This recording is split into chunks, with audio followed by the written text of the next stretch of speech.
இன்றைய இந்த செமினாரை பொறுத்த வரைக்கும் இந்த செமினாரில் நாங்கள் பொதுவாக பார்க்க இருக்கிற விடயம் என்னென்றால் ஒன்று சிலபஸ் தொடர்பாக ஒரு சின்ன ஒரு அவுட்லைனை நாங்கள் மேலோட்டமாக நாங்கள் பார்த்து கொண்டு போவோம். ரெண்டாவது விடயம் என்னென்னு சொன்னால் இந்த இதுக்குள்ளே இருக்கிற இந்த சாலிட் வேஸ்ட் மேனேஜ்மெண்ட் என்ற பாடப்பரப்புக்குள்ளே இருக்கிற சில மாதிரி வினாக்களை நாங்கள் பார்ப்போம். மூன்றாவது கடந்த காலத்தில் வந்த சில வினாக்களை பார்ப்போம். அதே போல இதில் இருக்கிற மேலதிகமாக சில சந்தேகங்கள் அல்லது சில வேறுபட்ட வினாக்கள் ஏதாவது இருந்திருந்தால் அந்த விடயத்தையும் பார்க்க இருக்கிறோம். இறுதியாக அந்தந்த பகுதி பார்க்க இருக்கிறோம். ரைட், அந்த வகையில் நாங்கள் இந்த சிலபஸை நாங்கள் பார்த்த முடிச்சுனாலும் ஏற்கனவே இந்த என்னுடைய வகுப்புகளில் ஜாயிண்ட் ஆகாம இருந்து இன்றைக்கு தான் ஜாயிண்ட் ஆகின நிறைய பேர் இருப்பீங்க. என்னென்னு சொன்னால் என்னுடைய வகுப்புகளில் வளமையாக இருக்கிற பேர் வந்து ஒரு 30 பேர், ஏறக்குறைய 30 பேர் வரையிலும் இருப்பாங்க. அவங்க தொடர்ச்சியாக வகுப்பில் இணைந்து கொண்டு வரவர்கள். இப்போ இன்றைக்கு செமினார், இறுதி செமினார் ரெண்டத்துக்கு பிறகு ஜாயின் ஆகின ஆட்கள் தான் இதில் இருக்கிறார்கள் நினைக்கிறேன்.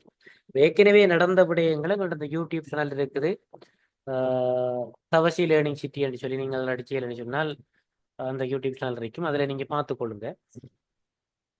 நீங்கள் சில வேலைகளை இன்றைக்கு இணைந்தவர்களுக்கு வந்து உங்களுக்கு ஏதாவது சந்தேகங்கள் இருந்தால் கட்டாயம் நீங்கள் அதில் இணைந்து கொள்ளுங்க, அதில் பாருங்கள். மற்றது உங்களுக்கு இப்போ வளமையாக இந்த வகுப்புகள் இருக்கிறவர்கள் உங்களுக்கு சந்தேகங்கள் ஏதாவது இருந்ததுன்னா இந்த சாலிட் வேஸ்ட்டை பற்றி சந்தேகங்கள் இந்த வகுப்பு இறுதியில் அதை பார்க்க வேண்டியிருக்குமாக இருந்தால் அந்த விடயங்களை வந்து என்னுடைய வாட்ஸ்அப்புக்கு நீங்கள் போட்டு விடுங்க. போட்டு விட்டேன்னு சொன்னால் இறுதியில் வந்து நான் அந்த விஷயத்தையும் மென்ஷன் பண்ணி பார்ப்பேன். இதான் எழுதுகிற விஷயம். சந்தேகம் இருக்கிறார்கள் அந்த இதுக்கு மட்டும் போடுங்க. இதுக்குள்ளால நான் இதை உங்களோட டவுட்டுகளை அதை வாரத்தை கலெக்ட் பண்ணி கொண்டு அந்த விஷயத்தை இறுதியில் பார்ப்பேன். உங்களுக்கு 3-4 கட்டமாக இருக்கும் சிலபஸ். அப்புறம் இதில் வருகின்ற எழு வினாக்கள் அல்லது மாதிரி வினாக்கள், அப்புறம் கடந்த கால வினாக்கள் சிலவற்றை பார்ப்போம். அடுத்தது வந்து உங்களுக்கு சந்தேகங்கள் இருக்கிறத பார்ப்போம். அப்போ அந்த சந்தேகங்கள் வந்து வச்சு அந்த வகுப்பில் இணைந்திருக்கிறவர்கள் நீங்கள் என்ன செய்யுங்கன்னா அந்த வாட்ஸ்அப் நம்பருக்கு நீங்கள் அந்த சந்தேகங்களை குரூப்பில் இருப்பீங்க, அதிலிருந்து நீங்கள் போடுங்க. அப்போ எங்களுக்கு அந்த உங்களுடைய வகுப்பு வரவு ஒழுங்கு அடிப்படையில் அந்த சந்தேகங்களை நான் மேக்சிமம் கிளியர் பண்ணுறேன். ரைட், அப்போ சிலபஸை பொறுத்த வரைக்கும் நாங்கள் பார்த்தோம் என்றால் கிட்டத்தட்ட 5 தலைப்புகள் தான் இதில் தரப்பட்டிருக்குது. ஒன்று வந்தங்களுக்கு ஒரு அறிமுகம், அதுக்குள்ள வந்தங்களுக்கு விரைவிலக்கணம், திண்ம கழிவுகளினுடைய உருவாக்கம், மற்றது அதனுடைய பிரச்சனைகள் போன்ற விஷயங்களும், மற்றது உலக நிலை தொடர்பாகவும் வருது.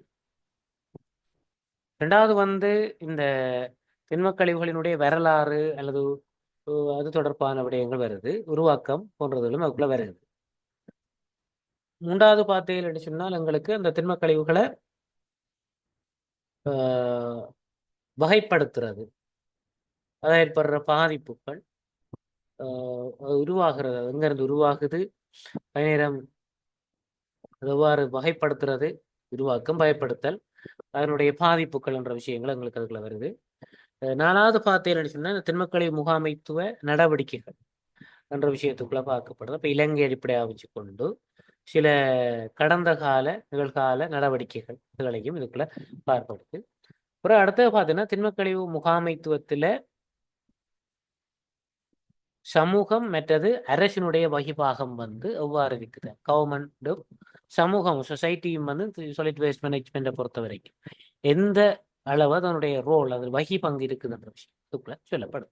அப்போ இவ்வளவும் தான் அந்த சிலபஸ் சொல்லி கோர்ஸ் கண்டென்ட்டுக்குள்ள வந்து இருக்கிற விஷயம். அப்போ இதை அடிப்படையாக வச்சுக்கொண்டா எங்களுக்கு வினாக்கள் சொல்லி வரப்போகுது. ரைட், அந்த வகையில் நாங்கள் பார்த்த முடிச்சுன்னா குறிப்பாக ஏற்கனவே இந்த திண்மக்கழிவு தொடர்பாக ஒரு டியூட் ஒன்று குரூப்புகளில் போட்டிருப்பேன். அப்போ அந்த டியூட் வந்து எங்களுக்கு வந்து இந்த மாதிரி ஒரு கிட்டத்தட்ட ஒரு 30 பேஜ் உள்ள ஒரு டியூட்டோட போட்டிருப்பேன். கிட்டத்தட்ட ஒரு இந்த திண்மக்கழிவை பற்றி ஒரு ஒழுங்கு முறைப்படுத்தப்பட்ட வரைவிலக்கணங்கள் இதையெல்லாம் கொண்ட ஒரு டியூட் உண்டு. இந்த டியூட்டோட நீங்கள் கட்டாயம் உங்களுடைய யூனிவர்சிட்டி ஹேண்ட் அவுட், யூனிவர்சிட்டியில் நடந்த லெக்சர்ஸ், அவங்கள அறிவுறுத்தல்களையும் இந்த கடந்த கால வினாக்களையும் பின்பற்றினால் நீங்கள் வந்து நிச்சயமாக இந்த பரீட்சையில் வந்து சிறந்த புள்ளிகளை பெறலாம். இப்போ என்னுடைய டியூட் வந்து ஒரு வழிகாட்டல், ஒரு இலகுவான சுருக்கமான டியூட்டாகத்தான் அது இருக்குது. 30 பேஜ் தான். உங்களுக்கு சிலபஸ் கோர்ஸ் கண்டென்ட் வந்து யூனிவர்சிட்டியில் தரப்பட்டிருக்கு. உங்களுடைய லெக்சர்ஸ் வந்து சில விஷயங்களை முன்னிலைப்படுத்தியிருப்பார்கள். அதே போல் அவங்களாலேயும் ஒரு ஹேண்ட் அவுட் ஒன்று வெளியிடப்பட்டிருக்கும் ஒபிஷியலாக. அப்போ அந்த ஹேண்ட் அவுட்டையும் அவங்களால சொல்லப்பட்ட அறிவுறுத்தலையும் ஃபாலோ பண்ணி இதையும் நீங்கள் பயன்படுத்தி என்ன செய்யலாம், இந்த பரீட்சையை நீங்கள் ஃபேஸ் பண்ணக்கூடிய மாதிரி இருக்கும். அதே நேரம் இது பற்றிய ஏற்கனவே நடந்த வீடியோக்களை நீங்கள் பார்க்கக்கூடிய மாதிரி இருக்கு. ரைட், அந்த வகையில் நாங்கள் பார்த்தோம்னு சொன்னால் இந்த திண்மக் கழிவு நாங்கள் வேகமாக நான் ஒரு ரிவிஷனாக போகிறபடியாக நான் ஆக விரிவாக அதை விளக்க போகிறதில்லை. ஆக விரிவானதுகளுக்கு வந்து எங்களுடைய யூடியூப் இதை பார்த்துக்கொள்ளுங்க. முதலாவது எங்களுக்கு என்ன இந்த மாதிரி வினாவில் திண்மக்கழிவு உருவாக்கம் என்றதுக்குள்ள வந்து ஃபோர்மேஷனும் சொல்லிக் வச்சுன்றதுக்குள்ள எங்களுக்கு கேள்விகள் கேட்கப்படலாம். டைட்டிலில் வந்து நான் திண்மக்கழிவு உருவாக்கம், திண்மக்கழிவு முகாமைத்துவம், திண்மக்கழிவு உலகளாவிய நிலை, இலங்கை பற்றியது, பிறகு இயற்கை அனத்துவம் கழிவு முகாமைத்துவம், நகரம் கழிவு முகாமைத்துவம், சமூகம் கழிவு முகாமைத்துவம், திண்மக்கழிவில் சமூக பங்களிப்பு என்ற அடிப்படையில் நான் அதில் சில வினாக்களாக நான் போட்டிருக்கிறேன். ரைட், அந்த வகையில் பார்த்தோம்னா திண்மக்கழிவு என்றால் என்னென்ற ஒரு வரைவிலக்கணம் கேட்கப்படும். அது மாதிரி திண்மக்கழிவுகளை எவ்வாறு வகைப்படுத்தலாம், திண்மக்கழிவு தோற்றம் வரும் வழிமுறை, இது மூன்றும் எங்களுக்கு ஒரு கேள்வியாக முதலாவது கேள்வியாக சில இதுகளில் வாரது பெறும். திண்மக்கழிவு என்று சொன்னால் என்னென்ற வரைவிலக்கணம் நாங்கள் பார்த்தோம்னு சொன்னால், ஒரு பயன்படுத்திய ஒரு பொருளை வந்து நாங்கள் ஒரு திண்ம பொருளை முழுமையாக பயன்படுத்த முடியாம அது ஒரு பகுதியை வந்து நாங்கள் கழிவாக விடக்கூட அதை வந்து திண்மக்கழிவு அப்படின்னு சொல்லி நாங்கள் அதை சொல்லுவோம். நாங்கள் பயன்படுத்திய ஒரு பொருள் அதை முழுமையாக பயன்படுத்த இல்லாமல் கழிவாக விடக்குள்ள அது வந்து ஒரு திண்மக்கழிவு. இப்போ நாங்கள் ஒரு சோடாண்டு வாங்கி குடிக்கிறோம் என்ன, ஒரு ஃபெண்டாவோ அல்லது மெரிட்டாவோ அல்லது நெக்டோவோ ஏதோ ஒன்று குடிக்கிறோம். இப்போ வந்து அந்த சோடான்றதுலாம் சாஃப்ட் ட்ரிங்க்ஸ் வந்து குறைஞ்சிது. இப்போ வேறு யூஸ்ன்றதுக்குள்ள வந்துட்டாங்க நிறைய பேர். அப்போ பெப்சி எண்ணுவாங்களா அப்படி அப்படின்னு குடிப்போம். அப்போ இதை குடிச்சது இப்போ என்ன நடக்குதுன்னு சொன்னால் ஒரு கடைகளில் வந்து எங்களுக்கு முதல்ல வந்து எங்களுக்கு பீங்கான் போத்தலைக்கு பிளாஸ்டிக் போத்தல், இப்போ குடிச்சதுக்கு பிறகு அந்த உள்ளுக்குள்ளே குடிப்போம், அந்த போத்தலை வந்து தூக்கி வீசுவோம். அப்போ பயன்படுத்தி போட்டது மீதிய வீசக்குள்ள அது வந்து கழிவு. இப்போ இப்படி வார இதுகளைத்தான் நாங்கள் கழிவுறோம். இப்போ நிறைய கழிவுகள் இன்றைக்கு வீட்டில் இருந்து போமாகுது. இப்போ வீட்டிலேயும் சரி, வீட்டுக்கு நீங்கள் பொருட்களை மார்க்கெட்ல இருந்து வாங்கி வரக்குள்ள உங்களோட வீட்டில இருந்து ஒரு பொருள் இன்னொரு ஆளுக்கு கொண்டு போகும் அப்படின்னு சொல்லி ஒரு பேக் உடுப்பு கொண்டு வாங்கி வரேன்டா உடுப்பு எடுத்து போட்டு அந்த உடுப்பு இருக்கிற பேக், அதில் இருக்கிற மட்டை, அதில் இருக்கிற கிளிப், அதில் இருக்கிற பின், இதெல்லாம் வந்து கழிவு இப்படி முறையே விடப்படுது. அப்போ அதை பற்றிய இதை தான் நாங்கள் திருமக்களோட சொல்லுவோம். அப்போ திருமக்களோட என்னென்ன கொடுத்ததோ அதுக்குரிய உதாரணங்களை நிறைய கொடுத்து விட்டே இருக்கேன். சரி, பிறகு எங்களுக்கு அடுத்த கேள்வி கேட்கப்பட்டிருக்கேன்னு சொன்னால் திண்மக்கழிவுகளை எவ்வாறு வகைப்படுத்தலாம், கிளாசிபிகேஷன். நம்ம திண்மக்கழிவுகள் வகைப்படுத்துகிற பல்வேறு அடிப்படைகள் அல்லது வகைகள் இருந்தாலும் எங்களுக்கு பொதுவாக ஒரு வகைப்படத்தில் நான் போட்டிருக்கேன். இதில் நீங்கள் மேக்சிமம் இந்த வகைப்படத்தில் நீங்கள் எழுதலாம். யூனிவர்சிட்டி ஹேண்ட் அவுட்டில் இருந்தாலும் அதையும் மென்ஷன் பண்ணி எழுதலாம். கொண்டு வந்து நினைச்சோன்னா சேதன கழிவுகள் சொல்கிறாங்க. நிறைய நான் விளக்கம் தான் தெரிவிக்கல. சேதன கழிவு சொல்றது இப்போ சாதாரணமாக தாவர விலங்குகள். அசேதன கழிவுகள் பொருட்கள், கைத்தொழில் கழிவுகள், கைத்தொழிற்சாலைகள் இதுகளில் இருந்து வெளியேற கழிவுகள், விவசாய கழிவுகள், விவசாய நடவடிக்கையிலிருந்து வெளியேற கழிவு. இப்போ கரும்பு எடுத்து போட்டு நாங்கள் கரும்பு ஓலை, கரும்பு சக்கை அதெல்லாம் வரும். மீன்பிடி கழிவுகள், மீன் பிஸ்னஸ் அதுகளுக்கு கூட வெளியேற கழிவு. அடுத்த வர்த்தக கழிவுகள், வர்த்தக நடவடிக்கைகளுக்கு கூட வெளியேற வேஸ்டேஜ். வேற உணவு கழிவுகள், சாப்பாட்டு கடை ஒன்றுண்டா சாப்பாட்டு கடையிலிருந்து வெளியேற கழிவுகள். சந்தைப்படுத்தல் கழிவுகள், இப்போ மார்க்கெட்டிங் செய்யக்குள்ள வந்து பொருட்கள் அது செய்யக்குள்ள அந்த பெட்டிகள் அதுகளுக்கு எல்லாம் வரும். அந்த மாதிரி இதுகளை நாங்கள் இதுக்குள்ள சொல்லிக்கிறோம். இப்படி இது தவிர இன்னும் நிறைய கழிவுகளும் இருக்குது. அப்போ உதாரணமாக கன்ஸ்ட்ரக்ஷன் ஃபீல்டுக்குள்ளால, அதாவது கட்டிட நிர்மாண கழிவுகள், சரி வீடுகள் கட்டிடங்கள் உடைச்ச கழிவு அல்லது அப்படியானதுகள் எல்லாம் அதுக்குள்ள வரும். பிறகு இந்த மாதிரி கழிவுகளை வந்து நாங்கள் வகைப்படுத்திக்கொள்ள பல்வேறு அடிப்படையில் வகைப்படுத்தி கொண்டு போகலாம். சரியானே? இந்த கழிவுகள் உருவாகிறதுக்கான காரணங்கள் இது விளக்க சொல்லி கேட்டு வர்றது. திண்மக்கழிவு உருவாக காரணங்களை குறிப்பிட்டு விளக்கு அல்லது திண்மக்கழிவுகளினுடைய தோற்றுவாயினை குறிப்பிட்டு விளக்கு அப்படின்னு சொன்னா பொதுவாக என்னன்னு சொன்னா உண்மையாகவே ஒரு ஒரு கழிவுண்டு போமாகுதுன்னா முதலாவது காரணம் விலங்குகளோ பறவைகளோ கழிவுகளை போடுறன்றதை விட மனிதர்களும் இருக்காங்களோ அங்க கழிவுன்றத கூட இருக்கு. உங்களுக்கு தெரியும், ஆக்களே போகாத காடுகள் வந்து கிளீனா இருக்கு. ஆக்கள் எங்க இருக்கிறாங்களோ மனிதர்கள் அங்க இருக்கிற போய் தான் அசுத்தமாக இருக்கு. உங்களுக்கு தெரியும். அப்போ அந்த வகையில் ஒன்று வந்து நகர்ப்புற சனத்தொகை அதிகரிப்பு இந்த கழிவு உருவாகிறது தான் மெயின் சோர்ஸ். இதை பற்றி நான் தனியாக விளங்கப்படுத்திக்கிறேன் விரிவாக. அதை கொஞ்சம் வீடியோக்குள்ள பாருங்க, நான் கூட சொல்லித்திருக்கேன். ரெண்டாவது கைத்தொழில் நடவடிக்கைகள் அதிகரிப்பு. அடுத்த வடிகால் அமைப்புகள் சிறந்த பராமரிப்பினை. இன்றைக்கு நீங்க உங்களுடைய மாவட்டத்திலேயே நீங்க பார்த்தா தெரியும், வாய்க்கால்கள்ல குப்பையும் அதுக்கு வாய்க்கால்ன்றதை பொறுத்தவரைக்கும் தண்ணி ஓடுறதுக்கு, கழிவு தண்ணி ஓடுறதுக்குரிய ஒன்றுதான் அது. ஆனா அன்றைக்கு என்ன நடக்குது, கழிவு பொருட்களை போடுறதுக்குரிய ஒன்றாக அது மாறிட்டு. இதுதானே ரைட், இது விரிவாக நான் சொல்லல. அடுத்தது இயற்கை அனர்த்தங்கள். வெள்ளம் வந்து அடிச்சுன்னா, சுனாமி வந்து அடிச்சுன்னா, சூறாவளி அடிச்சுன்னா, நிலச்சரிவு ஏற்பட்டு அடிச்சுன்னா, இப்படிப்பட்ட புவிநடுக்கம் ஏற்பட்டு அடிச்சுன்னா, இதால எல்லாம் இந்த கழிவுகள் வரும். நகர விரிவாக்கம். ஒரு நகரம் வந்து அதனுடைய இப்ப எல்லையை வந்து விஸ்தீரப்படுத்தி கொண்டு போகும் போது அதாலேயும் இந்த கழிவுகள் அதிகரிக்கும் சொல்லப்படுது. அடுத்து நகர வாழ்க்கை தரம் உயர்வடைதல். உயர்வடைதல். அப்ப சாதாரணமாக நீங்க முதல்ல வந்து ஒரு டீ குடிக்கிறேன்டால் என்ன செய்வீங்க, கிளாஸ்லாம் தருவாங்க. இன்றைக்கு அப்படி இல்லை, paper cup, one day cup, one day cup குடிச்சு போட்டு தூக்கிடுறான், குடிச்சு போட்டு தூக்கிடுறான். அப்ப இந்த இதே மாதிரி நிறைய விஷயத்துல ஒரு சாப்பாடு. அப்ப நீங்க வீட்டை சாப்பாடு தோணுன்னா முதல்ல ஒரு வாழலையில சுத்தி சாப்பாடு தருவாங்க, பழைய பழைய கடைகள்ல ரஞ்சித்துல சுத்தி தருவாங்க. இன்றைக்கு அப்படி இல்லை, இன்றைக்கு அதை விட ரஜிபம் பட்டி மாதிரி இதெல்லாம் வருது. அப்ப நிறைய கழிவு கூடுறதுக்குரிய நடைமுறை தான் இருக்கு. அடுத்த சேரி குடியிருப்புகளின் உருவாக்கம். நகர பகுதிகளில் அத்துமீறிய வகையில் அல்லது ஒரு ஒதுக்குப்புறங்கள்ல ஒரு சிஸ்டம் இல்லாமல் கட்டப்பட்ட சில குடிமனைகள், வீடுகள், அதுகளை சொல்லுவோம். அப்ப எப்படி இந்த கழிவுகள் உருவாகிறதுக்குரிய காரணங்களை நாங்கள் சொல்லுவோம். இதுக்கு வந்து கட்டாயம் நீங்க விளக்க வேண்டி வரும் இந்த கேள்விகள் வரும் பொழுது தோற்றம் வரும் பணிமுறைகளை விளக்க. அப்ப இந்த மாதிரி ஒரு கேள்வி திண்ம கழிவு உருவாக்கம் அதுதான் சொல்லி சரியோ. அடுத்தது பார்த்தீங்கன்னா திண்ம கழிவு முகாமைத்துவம் உருவாகிற என்று பார்த்து இதால என்ன பாதிப்புன்றது உங்களுக்கு கேள்விகளாயும் கேட்கப்படும். திண்ம கழிவுகளால் என்ன பிரச்சனைகள் உருவாகும் சொல்லி அதுக்கும் ஒரு கேள்வியாக கேட்கப்படும். நான் இதுல அது உள்ளடக்க இல்லை, அதை வச்சு கொண்டு கூட ஒரு கேள்வி கேட்கப்படும். திண்ம கழிவுகளால வந்து சமூக பொருளாதாரத்துறைக்கு ஏற்படுகின்ற பாதிப்பு, சூழலியல் துறைக்கு ஏற்படுகின்ற பாதிப்பு, மனித உடல்நலத்துக்கு ஏற்படுகின்ற பாதிப்பு, இப்படி பல்வேறு வகையில கேள்விகள் கூட கேட்கப்படலாம். அப்ப மனித உடல்நிலைகள் இதுகளுக்கு ஏற்படுற பாதிப்புகள் ரெண்டு பேர குளங்களுக்கு பல்வேறு வட்ட பிரச்சனை சொல்லுவோம். இன்றைக்கு கழிவுகளால ஏற்படுற பிரச்சனைகளுக்குள்ள சரிதானே. அடுத்தது இந்த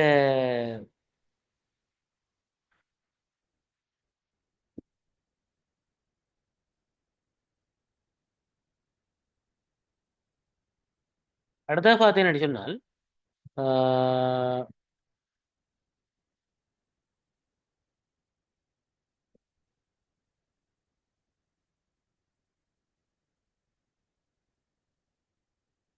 அடுத்தது நாங்க பார்த்தோம் நினைச்சோம்னா இந்த திண்ம கழிவு முகாமைத்துவம் என்ற விஷயத்துக்குள்ள நாங்க போனோம் நினைச்சோம்னா திண்ம கழிவு முகாமைத்துவத்துக்குள்ள பாதிப்புகள் இதில் இருக்குங்கள். இந்த பாதிப்பு மனிதனுக்கு ஏற்படும் நோய்கள், நீர் மாசடையும், நீர் வளவினங்கள் பாதிக்கப்படும் இருக்குது. முகாமைத்துவம். இப்போ திண்மக்கழிவு முகாமைத்துவத்தை பொறுத்தவரை திண்மக்கழிவு முகாமைத்துவம் என்ன என்ற விஷயம் ரெண்டு. இந்த மேனேஜ்மெண்ட்ன்றது வருதுன்னு சொன்னா, இந்த மேனேஜ்மெண்ட்ன்ற விளக்கம் எங்களுக்கு என்னன்னு சொன்னா, மேனேஜ்மெண்ட் முகாமைத்துவம் சொன்னா எப்படியும் அந்த இலக்கை அடைவதற்காகவும் இழப்பை குறைத்து நன்மைகளை அல்லது பெனிஃபிட்ஸ்களை கூட்டுற ஒன்றைத்தான் நாங்கள் முகாமைத்துவம் சொல்லுவோம். பொதுவாக சுருக்கமானவர்களுக்கும் அந்த முகாமைத்துவம். மேனேஜ்மெண்ட் என்னன்னா ஒரு திட்டமிட்டு இழப்பை குறைக்கிறது, நன்மைகளை அதிகரிக்கிறது. அதே நேரம் இழப்பை குறைக்கிறது, நன்மைகளை அதிகரிக்கிறதுக்காக ஒரு திட்டமிட்ட முறையில் மேற்கொள்ளப்படுற ஒரு ஒழுங்குபடுத்தப்பட்ட நடவடிக்கைகளை நாங்க முகாமைத்துவம் சொல்லி சொல்லுவோம். அந்த இலக்கை அடைகிறதுக்காக இழப்புகளை லோஸ்டர்ஸ், அதாவது லோஸ்ட் வந்து எந்த எந்த பொருட்களோ அதுகளோ லோஸ்ட்டுகளை வந்து குறைக்கிறது. அடுத்தது வந்து எங்களுக்கு நன்மைகளை அதிகரிக்கிறதுக்காக ஒரு திட்டமிட்ட ஒரு ஒழுங்குபடுத்தப்பட்ட நடவடிக்கைகளை முகாமைத்துவ செயற்பாடுகள் சொல்லி நாங்கள் சொல்லுவோம். அந்த வகையில திண்மக்கழிவு முகாமைத்துவ திண்மக்கழிவுகளை வந்து நாங்க முகாமைப்படுத்துறதை பொறுத்த வரைக்கும் திண்மக்கழிவுகளின் உற்பத்தி, களஞ்சியப்படுத்தல், சேகரிப்பு, இடமாற்றம், போக்குவரத்து போன்ற சம்பந்தப்பட்ட சுற்றுலாக்களுக்கு இயந்த வகையில் அகற்றுகின்ற செயற்பாடுகள் இந்த முகாமைத்துவ செயற்பாடுகள் நாங்கள் சொல்லுவோம். அதாவது திண்மக்கழிவுகளால் ஏற்படுகின்ற சுருக்கமாக செலவழிக்கிட்டால் திண்மக்கழிவுகளை குறைப்பதற்கு அல்லது குறைப்பதை நோக்கமாக கொண்டு அல்லது திண்மக்கழிவுகளுடைய பாதிப்புகளை குறைப்பதை நோக்கமாக கொண்டு திண்மக் கழிவுகளை வந்து குறைத்தல் அல்லது கட்டுப்படுத்தல், அந்த திண்மக் கழிவுகளால் ஏற்படுற பாதிப்புகளை குறைத்தல் அல்லது கட்டுப்படுத்தல், மற்றது அந்த திண்மக் கழிவுகள் மூலம் ஏற்படுகின்ற பாதிப்புகளுக்கான மாற்று வழிகளை அல்லது அதிலிருந்து கிடைக்கக்கூடிய நன்மைகளை இனங்கண்டு ஒரு திட்டமிட்ட முறையில் ஒழுங்குபடுத்துற செயற்பாடு நாங்க திண்மக்கழிவு முகாமைத்துவம் சொல்லலாம். சரி, அப்ப திண்மக்கழிவு முகாமைத்துவத்துக்குள்ள ஒரு ப்ரோசஸ், அந்த இலக்கு அடைகிறதுக்காக இழப்பை குறைச்சி நன்மைகள் அதிகரிக்கின்ற ஒரு திட்டமிட்ட செயற்பாடு. அந்த வகையில இந்த திண்மக்கழிவு முகாமைத்துவத்தை பொறுத்த வரைக்கும் உங்களுக்கு திண்மக்கழிவுகளை வந்து நாங்க குறைக்கிறது, திண்மக்கழிவுகளால் வர பாதிப்புகளை குறைக்கிறது, திண்மக்கழிவு தொடர்பாக விழிப்புணர்வுகளை ஊட்டுறது, திண்மக்கழிவு தொடர்பான நடவடிக்கைகள், திண்மக்கழிவுகள் தொடர்பான எண்ணக்கருக்கள் எல்லாவற்றையும் உள்ளடக்கியது தான் இந்த திண்மக்கழிவு முகாமைத்துவம் அப்படின்னு சொல்லி நாங்க சொல்லுவோம். சரிதானே? இப்போ இதை பற்றி தனியொரு திண்மக்கழிவு முகாமைத்துவம் என்னன்றது தொடர்பாக நான் தனியொரு கொண்டு போட்டிருக்கு. சரிதானே? ரைட். அந்த வகையில அடுத்த கேள்வியை நாங்க பார்த்தோம்னா திண்மக்கழிவு முகாமைத்துவ எண்ணக்கருக்கள் என்னென்ன முக்கியமான எண்ணக்கருக்கள், இப்போ சொலிட் வேஸ்ட் மேனேஜ்மெண்ட்ல காணப்படுகின்ற முக்கியமான எண்ணக்கருக்கள் என்ன அப்படின்னு சொல்லி பார்த்தோம்னா கிட்டத்தட்ட ஒரு நிறைய எண்ணக்கருக்கள் இருந்தாலும் அங்கே நாடுகள்லையும் அல்லது பொதுவாக இருக்கிற எண்ணக்கருகளை பார்த்தோம்னா 4 எண்ணக்கருக்கள் வந்து குறிப்பிடப்படுது. ஒன்று இந்த ஆர் சிஸ்டம், 3R சிஸ்டம் அப்படி சொல்றாங்க. உண்மையாகவே அது ஒரு ஆர் சிஸ்டம் தான் நான் சொல்லுவாங்க. 3R சிஸ்டம் அப்படி சொல்றாங்க, அது ஆர் சிஸ்டம் அப்படி சொல்லுவாங்க. ஆர் சிஸ்டம் எண்ணக்கரு அப்படி சொல்லுவோம். அது ஒரு எண்ணக்கரு. சரிதானே? அப்போ அந்த வகையில் இந்த ஆர் சிஸ்டம் அப்படி சொல்லக்கூடாது. அந்த ஆர் என்ற எழுத்துக்கள் முதலெழுத்துக்கள் வரக்கூடிய மாதிரி அதால சில சொற்களை குறிப்பிட்டு கருத்துப்பட திண்மக்களை தொடர்படுத்தப்பட்டு குறிப்பிடப்படுகின்ற அந்த கருத்துக்களினுடைய செயற்பாடு உள்ளடக்கியது தான் இந்த ஆர் சிஸ்டம் அல்ல 3R சிஸ்டம் என்று பொதுவாக சொல்லப்படுது. அப்போ இந்த 3R சிஸ்டம் என்று சொல்லக்கூடாது 3R 4R 6R 7R என்ற வரைக்கும் அது போகுது. அப்போ அதை பற்றி நான் தனியொரு வகுப்பை நான் போட்டிருக்கேன். இந்த டியூட்லேயும் இருக்குது, தனியொரு வகுப்பு நான் போட்டிருக்கேன். அந்த வகையில் இந்த 3R சிஸ்டம் என்று பார்த்தோம்னா ஒன்று குறைத்தல், கழிவுகளை குறைக்கிறது, கழிவுகளுடைய மீள்பாவனை, கழிவுகளுடைய மீள் சுழற்சி ஆகிய 3 விஷயத்தை உள்ளடக்கியது தான் இந்த 3R சிஸ்டம் சொல்லப்படுது. அந்த 3R சிஸ்டத்துக்குள்ள தான் உடச்சுழற்சி பார்த்தால் மற்றது 4R 5R 6R 7R பேர். அப்போ ரீயூஸ், ரெடியூஸ், ரீசைக்கிள். மீள பயன்படுத்தல் ரீயூஸ், ரெடியூஸ் வந்து குறைத்தல், ரீசைக்கிள் மீள் சுழற்சிக்கு உட்படுத்தல். அதுக்குள்ள வந்து நிறைய இருக்கு, ரீசைக்கிள், ரிகவரி, ரோட்டன். மீள் பயன்பாட்டுக்குள்ளேயும் ரீயூஸ், ரிப்பேர், ரீஸ்டோர், ரீபர்பஸ் இருக்கு. அதே போல எங்களுக்கு குறைத்தல்ன்றதுக்குள்ளேயும் எங்களுக்கு நிறைய வேல் இருக்குது. சரிதானே?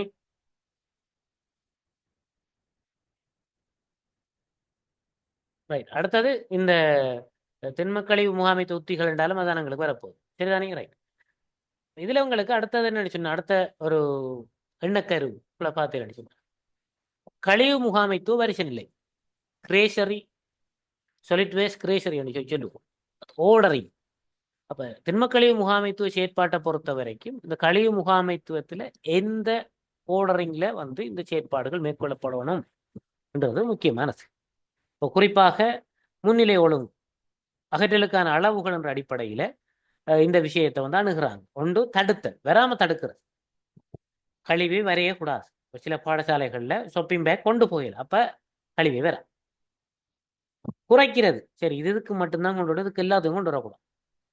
மீள்பாவனை கொண்டு வந்தாலும் அதை வேறொரு தவை பயன்படுத்துறது. இப்போ வீட்டில் நீங்க ஒரு நிறைய நான் கண்ணீரை சொன்னா எல்லாம் போயிடும், நான் சுருக்கமாக சொல்லிட்டு போறேன்னா ரைட். அதே போல எங்களுக்கு மீள் சுழற்சி, பிறகு அதுல இருந்து ஆற்றலை மீட்ட அகற்றுதல் அல்லது புதைத்தல். ரைட். ஒன்றும் செய்ய இயலாது, கடைசியா அவர் எடுத்தே ஆகணும் என்றால் அகற்றுவாங்க அல்லது எரிப்பாங்க அல்லது புதைப்பாங்க. அப்ப இந்த அடிப்படையில அந்த முன்னுரிமை ஒழுங்குன்றது வருது. திண்மக்கழிவுல வந்து முன்னுரிமை ஒழுங்குன்ற விஷயம் என்னன்னா மேக்சிமம் முதலாவது ஒரு வெரி ஒரு ஒரு ஒரு என்ன சொல்றது, ஒரு டிஃபென்ஸ் லைன் மாதிரி முதலாவது லைன் வந்து வரைய விடக்கூடாது என்ற மாதிரி. சரிதானே? ரைட். சந்தேகம் இருக்கிறவர்கள் நான் ஏற்கனவே சொல்லியிருக்கிறேன், இந்த தொடர்ச்சி வகுப்பில் இருக்கிறவங்களுக்கு தெரியும், நீங்கள் எதுக்கு போடுங்க, அதில் இருக்கிற அதைப்படி தான் நான் கடைசியில் இந்த வகுப்பை செய்வேன். இப்போதைக்கு இந்த செமினாரை ஃபாலோ பண்ணுங்க. அப்போ இந்த இதை பொறுத்த வரைக்கும் எங்களுக்கு என்னன்னு சொன்னால் இந்த ஓர்டரிங் வந்து முதல்ல வந்து வரவிடக்கூடாது. சரி, வந்துட்டா மேக்சிமம் குறைச்சி தான் வரவிடணும். பிறகு வந்தத்தை வேற சேவைக்கு பயன்படுத்தணும். சரி, அதை திரும்ப மீள் சுழற்சி இப்படின்ற அடிப்படையில் அந்த ஒழுங்கு முறையைத்தான் நாங்க கழிவு முகாமைத்துவ வரிசை சொல்றோம். அப்ப இந்த இதை வந்து மேக்சிமம் ஃபாலோ பண்ண பார்க்குறோம். அப்ப சில இடத்துகள்ல தடுத்தல் ட்ரை பண்ணி பார்ப்பாங்க, ஏலாதென்றால் சரி குறைத்தலுக்குள்ள போகணும். இப்படி இப்படி கடைசி ஒன்றுக்கும் ஏலாது என்றால் கடைசியா செய்யற வேலை தான் என்ன, அகற்றுதல் அல்லது எரித்தல் அல்லது புகைத்தல்ன்ற விஷயத்துக்குள்ள நாங்க வருவோம். அப்ப இந்த ஒழுங்குமுறை வந்து உண்மையாகவே ஆரம்ப காலங்கள் அல்ல முன்னைய காலங்களில் கழிவுகள் குறைவாக இருக்கக்குள்ள மாறி காணப்பட்டதுன்னு சொல்லி சொல்றாங்க. மாறி இருந்துச்சுன்னா அப்போ உங்களுக்கு தெரியும், உங்களோட வீட்டுகளில் ஒரு வயல் ஒன்று இருக்குமாக இருந்தால், வயல்ல வந்தால் அது விவசாய நிலம் ஒன்று இருக்குமாக இருந்தால் அங்கு உருவாகிற கழிவுகளை நீங்க என்ன செய்வீர்கள் என்றால், முதலாவது இப்போ பசலைக்கு பயன்படுத்துறாங்க, முதல் என்றால் அதெல்லாம் வந்து எரிப்பாங்க அல்லது வெட்டி தாப்பாங்க புதைக்கிற சொல்லு. இது வந்து கடைசி நிலைமை. இது மாறித்தான் இருக்குது. அதுக்கப்புறம் தான் மற்ற யோசிப்பாங்க. ஏன்டா ஈஸி வே அது. கூட ஸ்கூல் ஒன்றுக்குள்ளே இருந்தா கூட குப்பையில் வந்து என்ன செய்யறது, முதலாவது கொண்டு போய் குப்பையண்டா கொண்டு ஒரு இடத்துல போட்டு புதைப்பாங்க அல்லது பற்ற வைப்பாங்க. அதுக்கப்புறம் மற்ற யோசிப்பாங்க, ரைட் அதில் இருந்து வளர்த்து எடுக்கலாம் அப்படின்னு சொல்லி மாறி போகும். இப்போ வந்து சொல்லப்படுது என்றால் இந்த இது பிள்ளை முன்னுக்கு இருந்து நாங்க தடுத்தல் இதுல இருந்து ஒழுங்குல வரணும் சொல்லப்படுது. அது கிளைம். அடுத்த இந்த ஒருங்கிணைந்த கழிவு முகாமைத்துவம். ஒருங்கிணைந்த கழிவு முகாமைத்துவத்தை பொறுத்த வரைக்கும் அந்த நிலைத்து நிற்கக்கூடிய சூழலை உருவாக்குதல், பொருளாதார நிலைக்கேற்ற முறைகள், பிரதேச மக்கள் ஒத்துழைப்பு, நலன் ஆகிய விடயங்கள் எல்லாத்தையும் ஒன்றிணைத்து திண்மக்கழிவு அகற்றுவதற்கான செயல்முறைகள் தான் ஒருங்கிணைந்த கழிவு முகாமைத்துவம் சொல்லப்படுது. அப்ப நிறைய விஷயங்களை மென்ஷன் பண்ணி அங்க இருக்கிற சமூகத்தையும் பார்க்குறாங்க, அந்த பொருளாதார நிலையையும் பார்க்குறாங்க. இப்ப சில இடங்கள்ல வந்து கழிவு அகற்றத்தை கண்டு இவ்வளவுதான் ஒதுக்கலாம் காசுன்னு சொன்னா அந்த காசுக்கு ஏற்ற மாதிரி அந்த மாதிரி இப்படிப்பட்ட ஒன்று தான் இந்த திண்மக்கள் ஒருங்கிணைந்த கழிவு மாதிரி சொல்றோம், இன்டகிரேட்டட் சாலிட் வேஸ்ட் மேனேஜ்மெண்ட் சொல்லி சொல்லும். இது ஒரு எண்ணக்கருவாக இருக்குது இந்த விஷயத்தில். அடுத்த கொத்து முறை அல்லது கூட்டு முறை கழிவு முகாமைத்துவம். கொத்து முறை கூட்டு முறை கழிவு முகாமைத்துவம் என்று பார்த்தால் எங்களுக்கு கிட்டத்தட்ட இது வந்து ஒரு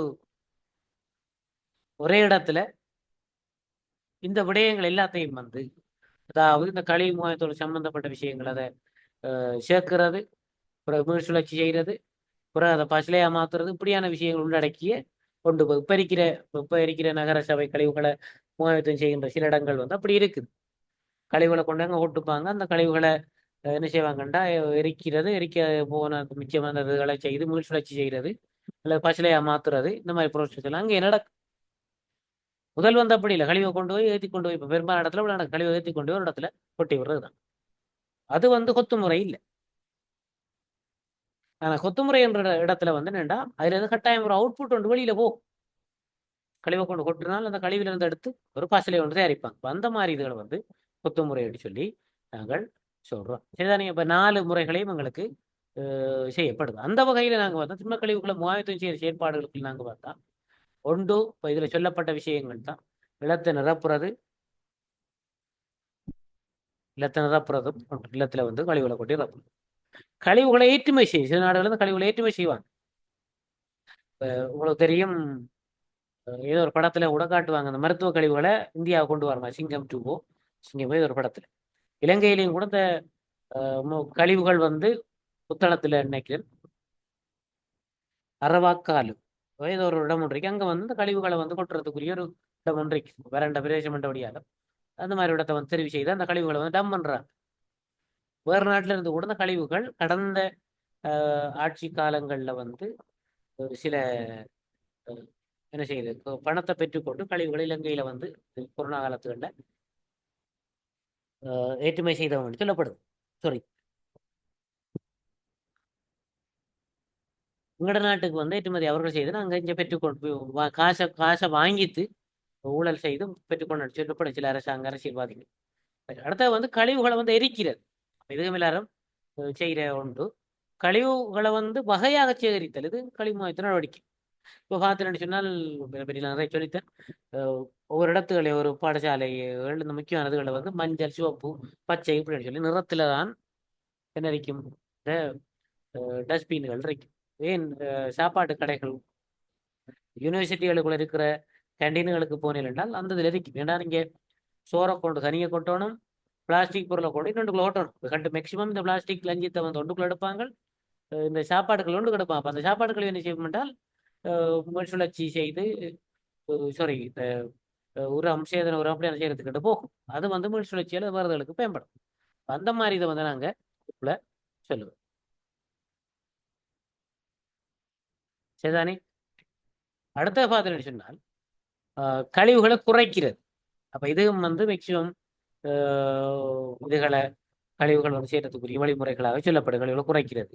இப்போ அதுக்கு பதிலாக சில பொருட்களை செய்யறது. இப்போ விரைவாக சூழலிருந்து இந்த அதாவது அகற்றப்படக்கூடிய பொருட்கள்ல இந்த பேக்குகள் வந்து கடதாசி பேக்குகள் அல்லது இது எங்கட அந்த மாதிரி பொருட்களை வந்து உருவாக்குறது எல்லாம் அதுக்கு வரும். 18 பொருட்கள் கூடுதலாக 18 பொருட்கள் என்ன நடக்கும்னா அது வேகமாக அந்த சூழலில் இருந்து அகற்றப்பட்டு அடுத்தது சில பொருட்களுக்கு பதிலாக நீண்ட கால பொருட்களை வந்து பயன்படுத்தணும். நீண்ட கால பொருட்கள்னா இப்போ ஒரு வீட்டில இருந்து நீங்கள் ஒரு மரக்கறி வாங்க போறீங்கன்னா நீங்க வீட்டுல இருந்து ஒரு பேக் கொண்டு 50 ரூபாய் பேக் கொண்டு நீங்க அதை கொண்டு வர திரும்பியே கொண்டு வர மாதிரி ஒரு ப்ரோசஸ். ஷாப்பிங் ஒன்றுமில்லா அப்புறம் தானே ஷொப்பில கொடுத்தான்னு சொல்லும். அப்படி பேக் கொண்டு வரணும்னா உங்களை எடுத்துரும். அந்த மாதிரியாக குறைக்குது. அடுத்தது மீள்பாவனைக்கு உட்படுத்தல. அதாவது 3R சிஸ்டத்துக்குள்ள வருகின்ற விடயங்கள் மீள்பாவனைக்கு உட்படுத்து. அடுத்தது மீள் சுழற்சிக்கு உட்படுத்து ஆகிய விடயங்களும் இதுக்குள்ள செய்யப்படுது. இதுக்கு அடுத்தா நாங்க பார்த்தோம்னு சொன்னா கழிவுகளை, அதாவது சேதன கழிவுகளை வந்து உரமாக்குறது முக்கியமான ஒன்றாக காணப்படுது இன்றைக்கு. உரம் மட்டுமல்ல, அதுல இருந்து இயற்கை வாயுவை பெற்றுக்கொள்றதுகளுக்கு கூட இருக்கு. இன்றைக்கு சாணி இதெல்லாம் போட்டு வீட்டிலே பயோகேஸ் வந்து அடுத்த விஷயம் பயோகேஸ் வந்து தயாரிப்பாங்க. ஏன்னா இப்ப அந்த இது வந்து வீட்டு சமையலுக்கு அப்படியெல்லாம் பயன்படுத்துவாங்க. இதை வந்து நாங்க திண்மக்கழிவு முகாமித்துவத்துல நடவடிக்கைகள் சொல்லி சொல்லுவோம். சரிதானே? அடுத்த பார்த்தோம்னா திண்மக்கழிவினுடைய உலகளாவிய நிலையை உலகளாவிய ரீதியில வந்து திண்மக்கழிவுகள் வந்து எங்களுக்கு திண்மக்கழிவுகளை உற்பத்தி செய்கின்ற போக்கு எப்படி இருக்குது, நாடுகள் எப்படி இருக்குது, அல்லது கண்டங்கள் எப்படி இருக்குது என்ற விஷயம் எல்லாம் அதுக்குள்ள நாங்கள் பார்ப்போம். அந்த விஷயத்துக்களை கூடுதலாக முன்னிலைப்படுத்தினது தான் எங்களுக்கு இந்த உலகளாவிய போக்கு பிரதேசம். அப்ப அடுத்தது பார்த்தீங்கன்னு சொன்னால் கழிவு வகை அடிப்படையில் நாங்கள் விளக்குறோம். உதாரணமாக இதை பற்றி ஒரு தொண்டு போட்டிருக்கிறேன் நான் ஹேண்ட் அவுட்ஸ்லையும்.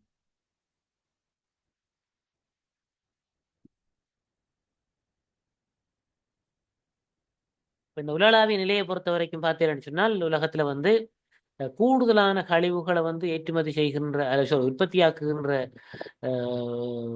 பிரதேசமாக 2016ஆம் ஆண்டு கிழக்கு ஆசியா பிரதேசம் முன்னிலை வகிக்குது. 2வது ஐரோப்பா, 3வது வந்து எங்களுக்கு தென்னாசியா, பிறகு வந்து எங்களுக்கு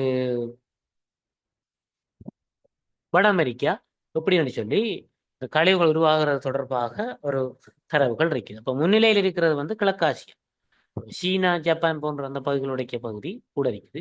அதுக்கடுத்து ஐரோப்பா, அதுக்கப்புறம் தென்னாசியா வருது. பிறகுதான் மற்ற பகுதிகள் வருகிறது உலகளாவிய ரீதியில். அதே நேரம் இந்த கழிவு வகைகள் என்று பார்த்தோம்னு சொன்னால் எங்களுக்கு கூடுதலாக கிட்டத்தட்ட 44 வீதமான கழிவுகள் வந்து உணவு கழிவுகள் என்று சொல்லப்படுது. பிறகு இதுல பார்த்தீங்கன்னா தெரியும், இந்த படத்துல எங்களுக்கு 17 வீதமான கழிவுகள் வந்து பேப்பர் மற்றும் கார்போர்ட் கழிவுகள் சொல்லப்படுது. பிறகு எங்களுக்கு ஒரு 14 வீதமான கழிவுகள் வந்து ஏனைய கழிவுகள் சொல்லப்படுது. பிறகு 12 வீதமான கழிவுகள் பிளாஸ்டிக் கழிவுகள், 2 வீதமான கழிவுகள் ரப்பர் லெதர் அந்த பொருட்கள், பிறகு இன்னும் 2 விதமான கழிவுகள் மர கழிவுகள், அதே நேரம் 5 வீதமான கழிவுகள் எங்களுக்கு கிளாஸஸ், 4 வீதம் மெடல் உலோகப் பொருட்கள் என்று சொல்லி இந்த கழிவுகள் தொடர்பாக செய்யப்படும். அப்போ கூடுதலாக உணவு கழிவுகள் தான் அதுக்குள்ள கூட முன்னிலை வகிக்குது. அதுக்கு அடுத்த நிலையில பார்த்தேன்னு சொன்னால் பேப்பர் பொருட்கள், மற்றது பிளாஸ்டிக் பொருட்கள், அந்த இதுகள் வந்து எங்களுக்கு முக்கியத்துவம் வருது. சரிதானே? கழிவுகள் மக்கிறது மக்காததுன்றது வேற விஷயம். இது உலகளாவிய ரீதியில் உருவாகிற கழிவுகள் தான் அந்த திண்ம கழிவுகள். அது திண்ம கழிவுகள் தான் நாங்கள் அதுக்குள்ள பார்க்கணும். உருவாகிற கழிவுகளை தான் இந்த கழிவுகளை தான் நாங்கள் அதுக்குள்ள பார்க்கணும். கழிவுகள் அதில் உட்குறது இப்போ உணவு கழிவுகள் எல்லாம் உக்கி போகும், அது வேறு விஷயம். ஆனால் உற்பத்தி செய்ய இப்போ உருவாக்குற அடிப்படையில் பார்த்தால் கூடுதலாக இந்த கழிவுகள் இருக்குன்னு சொல்லப்படுது. அதே நேரம் கண்ட அடிப்படையில் ரீஜியன் பிரதேச அடிப்படையில் நாங்கள் பார்த்தது தான் பார்த்த அடிப்படையில் பார்த்தோம்னு சொன்னால் இந்த கிழக்காசியா மற்றும் பசிபிக் பகுதிகள் தான் முன்னிலை வகிக்குது. ஐரோப்பா மற்றும் மத்திய ஆசியா அடுத்தது, பிறகு தென்னாசியா மூன்றாவதாக இருக்குது. பிறகுதான் மற்றதுகள் கொண்டு போகுது. அப்போ கழிவுகளோட உருவாக்க அடிப்படையில் சரிதானே.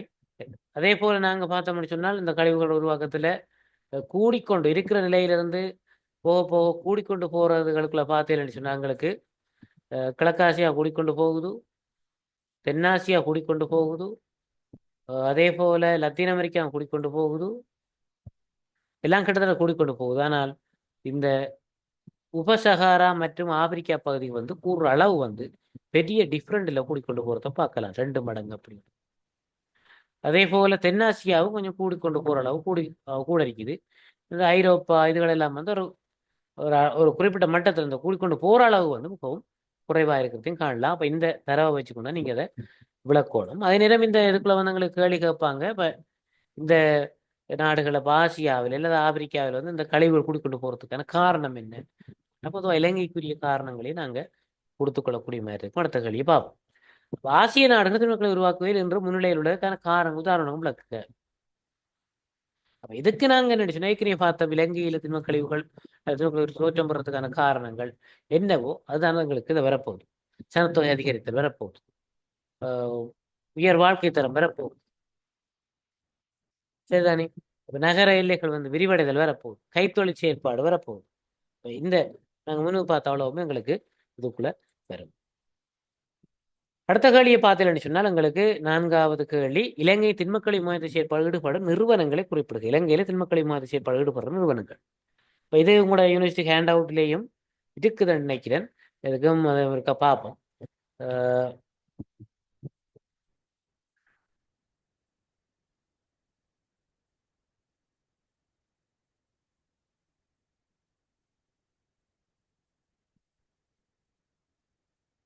மத்திய சுற்றாடல் அதிகார சபை, அதே மாதிரி திண்மக்கழிவு முகாமைத்துவ ஆணையகம், மற்றது பிரதேச சபை, இதுகளெல்லாம் வந்து இந்த திண்மக்கழிவு முகாமைத்துவத்தில் ஈடுபடுற நிறுவனங்கள் என்று நாங்கள் சொல்லிக்கொள்ளக்கூடிய மாதிரி இருக்குது. வைதானங்களுக்கு கூடுதலாக இந்த திண்மக்கழிவு முகாமைத்துவத்தில் ஈடுபடுற நிறுவனங்கள்.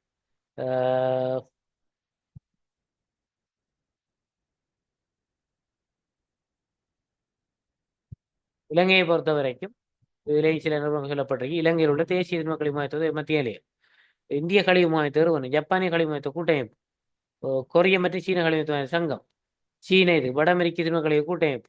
அப்ப இதெல்லாம் வந்து பொதுவாக திண்மக்கழிவு முகாமைத்தில் ஈடுபடுற நிறுவனங்களாக சொல்லப்படுது. பொதுவாக ஈடுபடுற நிறுவனங்கள்.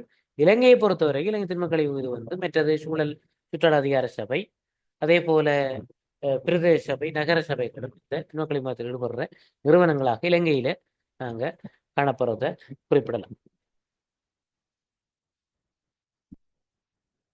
அடுத்தது எங்களுக்கு இதுக்குள்ள இருந்த கேள்வி என்னன்னா, திண்மக்கழிவு முகாமைத்துவத்தின் படிநிலைகளை குறிப்பிட விளக்கு. திண்மக்கழிவு முகாமைத்துவத்துல படிநிலை என்ன சொன்னா, நான் ஏற்கனவே சொன்ன மாதிரி இந்த திண்மக்கழிவுகள் அகற்றப்படுகின்ற செயல்முறைகளுடைய ஒழுங்கு ரீதியான போக்கத்தான் படிநிலைகள் சொல்லுவோம். இப்போ இதில் பாருங்க, கழிவு முகாமைத்துவத்தின் படிநிலைகள். ஒன்று, கழிவு பிரிப்பு, கழிவுகளை வந்து வகைப்படுத்துதல். ஒன்று கழிவுகளை வகைப்படுத்துறது. வீட்டுகளுக்குள்ள நீங்க வகைப்படுத்தான் வைக்கணும். உரம் பேக்கூடாது, மரக்கறி கழிவுகள், பேப்பர் கழிவுகள் அப்படி நினைச்சு. ஒன்று. 2வது, அதை சேகரித்த கழிவுகளை வகைப்படுத்தல், அடுத்த கழிவுகளை சேகரித்தல். பட் வீடு வீடா சென்று சேகரிப்பாங்க ரோட்டால, ஒரு மெஷின் உண்டோ அதை கொண்ட வச்சுட்டு போவாங்க.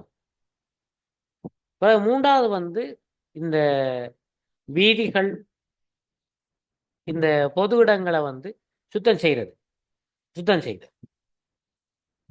4வது வந்து எங்களுக்கு என்ன சொன்னால், நகர்ப்புறங்கள்ல வந்து அல்ல திறந்த வழிகள்ல வந்து கழிவுகளை கொட்டுவது தடை விதித்து. 5வது வந்து ஒரு கால அட்டவணை மற்றும் பொருத்தமான விவரங்களுடன் கூடிய கழிவு போக்குவரத்து. ஒரு டைம் டேபிள்ல வந்து அந்த கழிவுகளை செய்து கொண்டிருப்பாங்க, டிரான்ஸ்போர்ட் செய்து.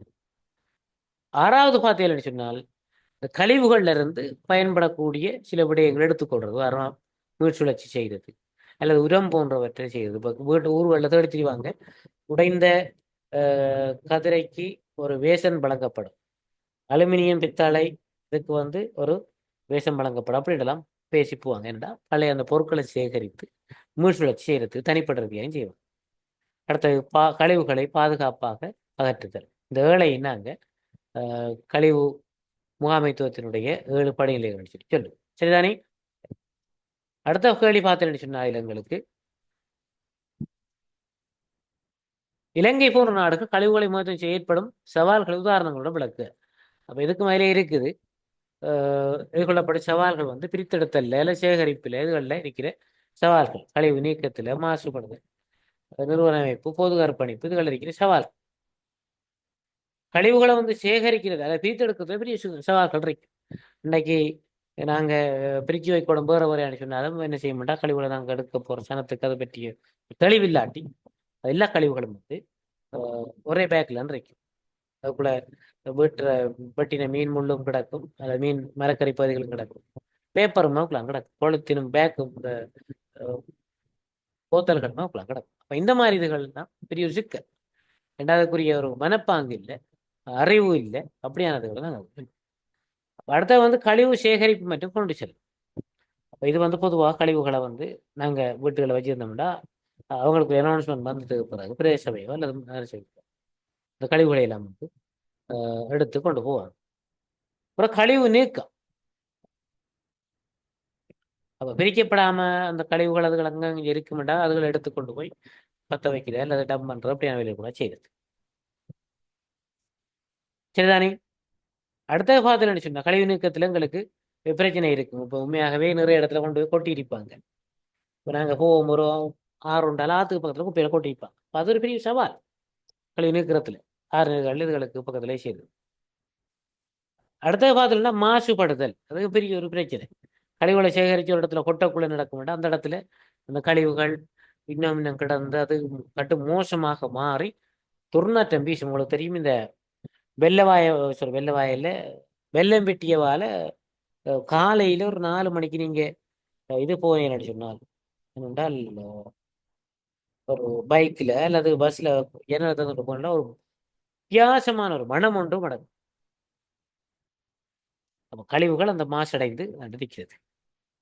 அது மாதிரி அந்த அந்த தொண்டில் அன்றைக்கி மீதோட்டம் இல்லைன்ற இடத்துல ஒரு கழிவு தொட்டி இதொன்று இருந்து சரிஞ்சு விழுந்து பிரச்சனையும் வந்தது. சரிதானே? அடுத்தது நிறுவன அமைப்பு ரீதியாகவும் சில கழிவுகள் முகாமைத்துவம் சேர்த்து சிக்கல்கள் காணப்படுது. மற்றது வந்து மனப்பாங்கு. மக்களை பொறுத்த வரைக்கும் இந்த கழிவுகள் மனப்பாங்கு. இப்போ நாம ஏதாவது வெளியில் நாங்கள் சாப்பிட்றோம், சாப்பிட்டதுக்கு அப்புறம் ஒரு கழிவு இருக்கும்டா கொண்டு கழிவு தொட்டிலாம் போனோம், சும்மா ரோட்டில் நாங்கள் வீசிட்டு போவோம். அந்த அந்த மனப்பாங்குன்ற விஷயமும் அதுக்குள்ள கழிவு முகாமைத்துவத்தில் காணப்படுற சவால்களுக்குள்ள நாங்கள் சொல்லிக்கொள்ளக்கூடிய மாதிரி இருக்கு. அடுத்த கேள்வியை பார்த்தேன்னு சொன்னால் இயற்கை அனர்த்தமும் கழிவு முகாமைத்துவம். இலங்கையில வந்து கழிவுகள் உருவாக்குறதுல இயற்கை அனர்த்தங்களை எவ்வாறு செல்வாக செலுத்தணும் கூட நீங்க ஐடென்டிஃபை பண்ணணும். வெள்ளம், நிலச்சரிவு, அடுத்தது சுனாமி, சூறாவளி, இவை 4 வந்து கழிவுகள் உருவாக்கும். எப்படி உருவாக்குதுன்றத நாங்க இதுல விளக்கணும். உதாரணம், வெள்ளம் கொண்டு வர மாதிரி இருந்தால் என்ன செய்யும், ஊருக்குள்ளார எல்லா இடத்துல அடிக்கிட்டு போகும், கழிவுகள் இன்னொரு இடத்துல கொண்டு கொட்டிட்டு போகும். அதால சில இந்த நிறைய தாமரை இதுகள் எல்லாம் கூட ஊர்களுக்கு சேரும், நீர்வாழை எல்லாம் வரும். அப்ப அந்த அனர்த்த காலங்கள் உருவாகிற கழிவுகளை முகாத்து செய்யற வழிமுறைகளை ஏதாவது ஒரு அனர்த்தத்தினை அடிப்படையாக கொண்டு விளக்குக. இப்போ வெள்ளத்தால வாரது, அலை நிலச்சரிவால வாரது, அதுக்கு என்ன செய்வீங்கன்றத நீங்க சொல்லி விளக்கும். அடுத்த பார்த்தீங்கன்னு சொன்னா அடுத்த கேள்வி நகரமும் நகர முகாமைத்துவம், கழிவு முகாமைத்துவம். இதோட சேர்த்து வித்தியாசமான கேள்விகளும் பெறலாம். நாங்கள் பாஸ் போன்ற ஒரு கேள்வி ஒன்றைக்கு அதையும் பார்ப்போம்.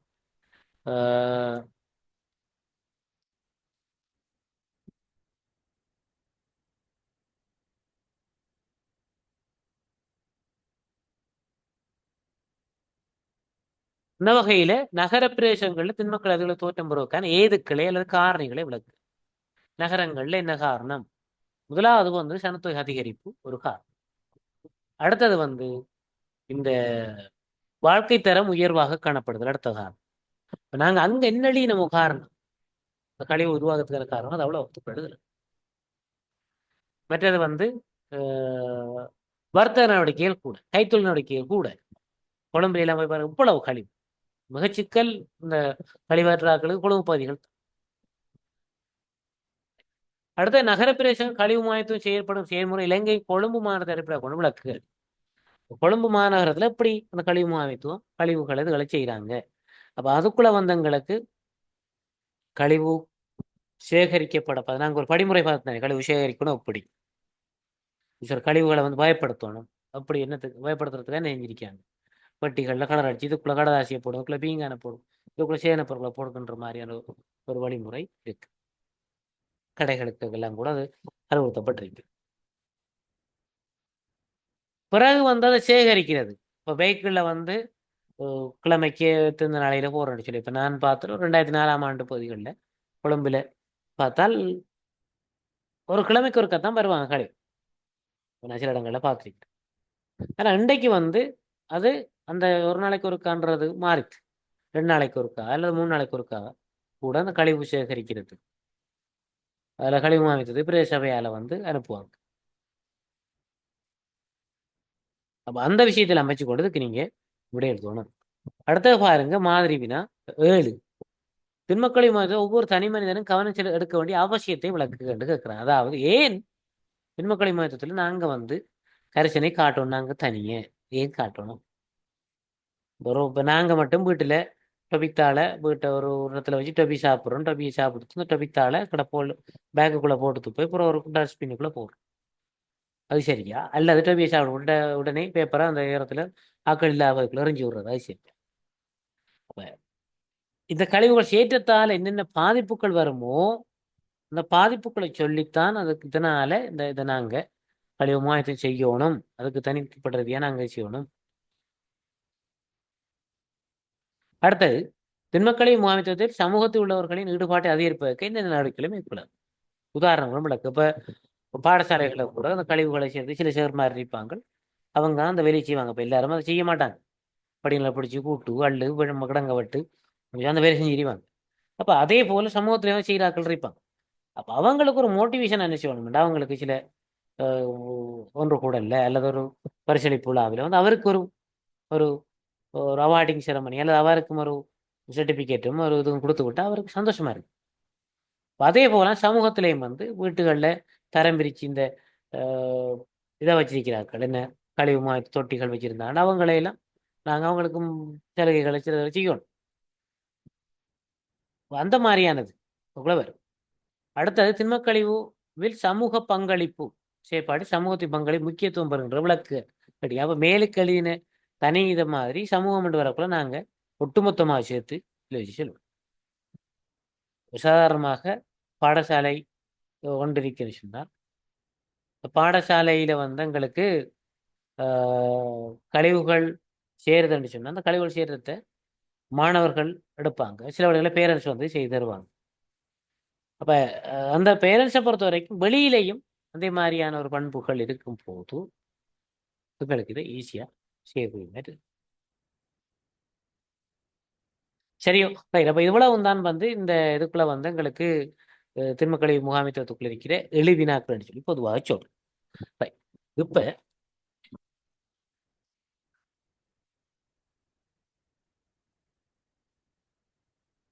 பாஸ்பேப்பர் கேள்விகளில் 1-2 கேள்விகளில் முக்கியமாக ஒரு சிலர் கேட்ட கேள்விகளுக்கு நான் சந்தேகங்களை சொல்றேன். இதில் பார்த்தீங்கன்னா இலங்கை திண்மக்கழிவு பிரச்சனை தீவிரமடைவதற்கான காரணங்களை விளக்குக கேள்வி வந்து கேட்டிருக்கிறாங்க தானே.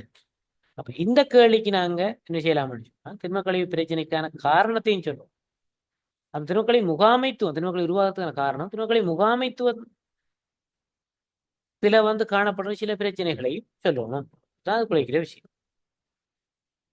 இலங்கையை பொறுத்தவரையும் திண்மக்கழிவு முகாமைத்துவத்தை வந்து அகற்றுதல்ன்றது செயற்பாடு எல்லாம் நடக்குது. கிளாசிபிகேஷனோ அல்லது பாகுபடுத்தலோ அல்லது குறைத்தலோ அல்லது தடுத்தல்ன்றது இல்லை. நகரப்பகுதிகளை போய் பார்த்தோம்னால் எந்த ஒரு பிளேண்டி கடையோ இதுகளோ எல்லாத்துலேயும் வந்து ஒன் டே கப்லாம் குடிச்சிட்டு அவங்க தூக்கி வீட்டை கொண்டு போகலாம். அப்போ அதை என்ன செய்யும் கழிவுகளாக தண்டுவோம்.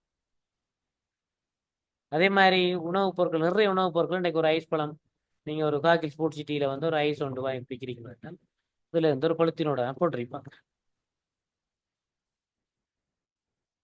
சரிதானே. அந்த மாதிரி இதெல்லாம் வந்து என்ன எங்களுக்கு இந்த திண்மக்கழிவு பிரச்சனை தீவிரமடைகிறதுக்கான காரணங்களாக எங்களுக்கு முக்கியமான காரணங்களா இருக்கு. ஏன் அதாவது திண்ம கழிவுகள் வந்து எவ்வாறு தோற்றம் பெறுகிறது, அதை நாங்க தடுக்கிறதுக்குரிய வழிமுறைகள் செய்யக்குள்ள வர பிரச்சனைகள் என்ன? இலங்கையை பொறுத்த வரைக்கும் என்னென்றால் அந்த கிரேஷரி, அதாவது solid waste மேனேஜ்மெண்ட்டுக்குரிய கிரேஷரி வந்து ஃப்ளோ பண்ணப்படுறது. கழிவு பரிசீலனை ஒழுங்குன்ற விஷயம் ஃப்ளோ பண்ணப்படுறதில்ல. எடுத்த உடனே ஒன்று பற்ற வைக்கிறதில்ல, ஆற்றுறது தான்.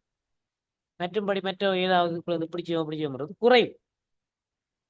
நான் நீங்கள் நம்புறீங்களோ தெரியல, பொதுவாக இந்த இதுகளை படித்ததும் தான் இதான்னு சொல்லி நான் கூடுமான வரைக்கும் இந்த மீள்சுழற்சி சில விஷயங்களை ஃபாலோ பண்ணுவேன். உதாரணமாக நான் ஒரு பேக் கொண்டு இப்போ எனக்கு அந்த பேக் கொண்டு தந்தாங்கன்னா அந்த பேக் கொண்டு போய் கசைக்கு எறிய மாட்டேன். ஒரு பொலித்தீன் பேக் கொண்டுல சின்ன ஒரு பேக்கில் ஒரு பிஸ்கெட் பட்டி கொண்டு வாங்கிட்டு வார். அந்த பேக்கை நாங்கள் என்ன செய்யலாம் விட இன்னொரு தடவை பயன்படுத்தலாம். நான் அந்த ஷோப்பின்களை சேர்த்து வைப்பேன். இன்னொரு தடவை வரக்குள்ள எடுத்துக்கொண்டு போவோம். ஒரு மீன் பாங்கக்குள்ள எடுத்துக்கொண்டு போனோம்னா அங்கே இருந்து எங்களுக்கு வராது. அதே போல இந்த ஸ்கூலுகளில் வந்து பொதுவாக நடக்கிறனால் ஒரு பேஜ் பிரிண்ட் எடுத்தா ஒரு பேஜ் டேமேஜ் ஆகிடும், மற்ற பேஜ் அப்படி இருக்கு. இப்போ ஒயிட் ஷீட் வந்து ஒரு மரத்துல இருந்து வர பொருள். அப்போ என்ன செய்வேன்டா பெரும்பாலும் இப்போ ஏதாவது ரஃபாக பிரிண்ட் எடுக்கிற தேவைப்படுறக்குள்ள இல்லை ஒட்டுறதுக்கு இங்கே ஒட்டுற தேவைப்படக்குள்ளையும் மற்ற பக்கத்தில் பிரிண்ட் எடுத்துரும். அப்போ என்ன நடக்கும், ஒரு பக்கம் அது அங்கே உள்ளுக்குள்ள இருக்கும் ஒட்டு படம் வேறு வந்து வழியில பரப்ப எங்களுக்கு அந்த மாதிரி கூடுமான வரைக்கும் அதை பயன்படுத்துறது அல்லது திருத்தம் செய்து பயன்படுத்துறது எல்லாமே வேறு. சில எல்இடி பல்ப் எல்லாம் இருக்குன்னு சொன்னால் அந்த எல்இடி பல்புகளை எல்லாம் வந்து உடனே பழுதாயிட்டு சொல்லி எறிய மாட்டேன். கீட்டர் எல்லாம் பழுதாயிட்டு எறிய மாட்டேன். ஏன்னா ஓரளவுக்கு அதில் எலக்ட்ரானிக் படிச்சிருக்கிறபடியால் சில விஷயத்தை நிச்சயம் வேண்டாம் ஓரளவுக்கு திருத்தம் செய்து பயன்படுத்துவோம். மேக்சிமம் அதில் வந்து பலனை பெற்றுக்கொள்ளக்கூடிய மாதிரி இருக்கு. இப்போ அந்த இது எல்லாருக்கிட்டையும் இறுக்கமாக இருந்தால் கழிவுன்றது குறையத்தான் இருக்கும். எங்களோட வீட்டில் இந்த எல்இடி பல்பு நான் எறிகிறல்ல வீசுறல. இப்போ என்ன கிட்டத்தட்ட ஒரு 20-30 பல்பு கிட்ட கிடக்குது. நேரம் இல்லாமல் இருக்குது அதுகளை கொஞ்சம் பார்க்குறது. இப்போ ஏனென்றால் அது நாங்கள் வந்து அந்த கழிவை வந்து நாங்கள் விடுவோம். அது ஒரு கழிவாக போயிடல, எலக்ட்ரானிக் வேஸ்ட். அது எங்களோட புதைப்போம். அது மண்ணோட சேர்ந்து தண்ணியோட சேர்ந்து அது எங்களுக்கு திரும்ப எங்களுக்கு வந்து அடிக்கும். உங்களுக்கு தெரியும் தானே, வெள்ளத்துக்குள்ள கடல்களுக்குள்ள நாங்கள் போட்டோம்னா கடல் அலை அடிச்சு கொண்டு கொண்டு போடும். நடிபங்குன்றது என்னென்றால் அந்த அவங்களோட ரோலைத்தான் நாங்கள் நடிபங்குன்னு சொல்கிறாங்க. ரோல் வகி பங்கைத்தான் நடிபங்குன்னு சொல்கிறாங்க. பெண்மக்களை முகாயத்துவத்தில் சொசைட்டியில் ரோல் அப்படி சொல்லுவோம். ரோலைத்தான் நடிபங்கு வகி பங்குன்றதை சொல்லுவோம். ரைட், அடுத்த வழி அதான 14 சொல்லித்தேன். எவ்வாறு அந்த திருமக்களை முகாயத்துவத்தில் சமுதாயம் என்ன செய்ய வேண்டும், எப்படிப்பட்ட வேலைகளை செய்யணும், ஏன் அவங்களுக்கு அது முக்கியம் என்ற விஷயத்தை உள்ளடக்கி நீங்க இந்த கேள்விக்கு விடையளினீங்கன்னா அது கிளவர்.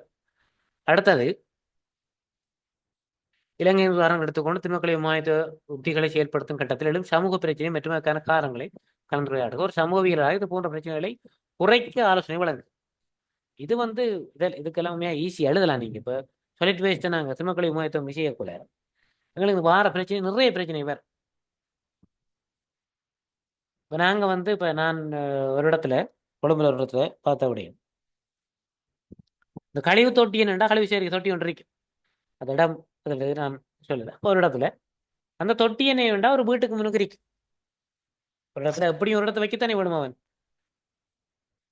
அப்போ இன்றைக்கு படுத்துருந்தா நாளைக்கு பார்த்தா இன்னொரு வீட்டுக்கு எங்கேயோ போய் கிடக்கும் அந்த தொட்டி உருட்டி கொண்டு போய் அங்கே வச்சுருப்பாங்க. ஏன்னா தொட்டி இருக்கிற வழியாக நாய் வருதாம், கழிவுகள் எல்லாத்தையும் வழியில் எடுத்து விடுதான், துர்நாற்றம் வீசா விட அந்த அந்த வீட்டுக்காரால் ஏசி அங்கால கொண்டு போய் வச்சுடுவாங்க. அப்போ இந்த மாதிரி ஒரு பிரச்சனை வரும். அந்த தண்ட இடத்துக்கிட்ட அதை சேரிக்கை தொட்டி இருக்கக்கூடாது, என்ன தனக்கு துர்நாற்றம் வீசும். அப்போ அங்கே துர்நாற்றம் வீசுது. அப்போ அங்கே துர்நாற்றம் வீசுது என்னத்தால நாயாலன்னு சொன்னால் அதுக்கு ஒரு சொல்யூஷனை செய்தா சரி. என்ன செய்யறது, அதுக்கு ஒரு லொக் கொண்டு வர மாதிரி இல்லை நெட் ஒன்றை போட்டு விட்டால் அந்த நாயும் பெறப்போறது ஒன்றும் பெறப்போகுது. அல்லது என்ன செய்யலாம், அதை ரொட்டேஷன் அடிப்படையில் ரைட் இன்றைக்கு உங்களோட வீட்டுக்கு முன்னுக்கும் நாளைக்கும் உங்களோட வீட்டில் அப்போ ஒரு 5 பேர்ட்ட வீடு இருக்கின்றால் ரொட்டேஷனில் 7 பேர்ட்ட வீடு இருக்கின்றா ரொட்டேஷனில் போடுறது. அல்லது மாத அடிப்படையில் போடுறோம். 12 பேர்ட்ட இருக்கின்றா 12 மாதத்துக்கு போட்டு விடுறது. 6 பேர் இருக்காங்கடா ரைட் 2 மாதத்துக்கு ரைட் 1ஆம் மாதம் 2ஆம் மாதம் உங்களோட வீட்டுக்கு நேரம் இருக்கும் 3ஆம் மாதம். இப்படியான சொல்யூஷன்களை தான் இதுக்குள்ள குறைக்கிறதுக்கு நீங்க ஒரு ஆளாக ஆலோசனை நீங்க என்ன சொல்றது சின்ன பிள்ளைகளுக்கு செய்யற மாதிரி ரைட். வீட்டில் ஒரு பாடசாலையில வகுப்பறை சுத்தத்துக்கு டைம் டேபிள் போடுற மாதிரி தான் உங்களை விட்டு இப்படி நிறைய விஷயங்கள் நிறைய பேர் சில பேர் என்ன வாங்கண்டா இந்த பெட்டிக்குள்ள எந்த பெட்டிக்குள்ள இதை போடுறது தெரியாது. அப்போ அதை ஒரு என்ன செய்யணும் என்றால் ஒரு பொதுமைப்படுத்தப்பட வேண்டும். சில கலர்கள் வந்து பொதுமைப்படுத்தணும்.